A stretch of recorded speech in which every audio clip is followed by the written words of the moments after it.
এই ভাই, এই যে আমি আমি কিন্তু ঠিকই বুঝে গেছিলাম আপনি যে বোবা না, এটা আমি শুরুতেই বুঝতে পারছি।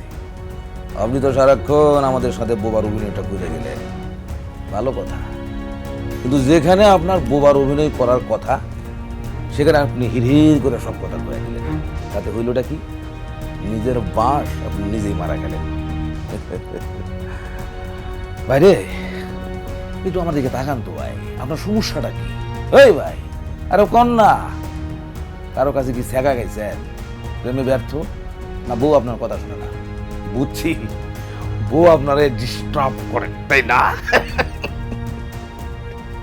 আরে ভাই, তাও কথা কন না, বলেন না। বড় কোনো সমস্যা আপনার, আমারে বলেন, মন খুলে বলতে পারেন।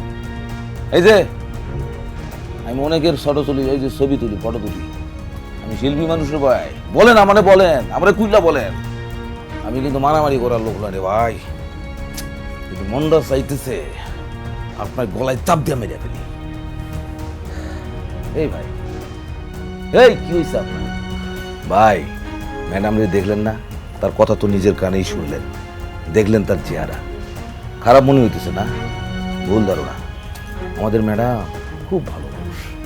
এই যারা আমরা তার লগে কাজ করি, আমাদের সবাই রে যা চাই তাই দেয়। আমরা খুব শান্তিতে আছি রে ভাই। ওই ম্যাডামের জন্যই আপনারা কিছু করতে পারতেছি না। তাছাড়া আপনি যেমন একটা বিদঘুটা লোক, একবারে সাইজ করে দিতাম। I I, oh my God, আমার ওয়াইফ দেখছেন তো কতবার রিং বাজতেছে, ফোন দিতেছে, এই যে চলতেছে। আমি যাইতে পারতেছি না, আমার যাওয়া দরকার।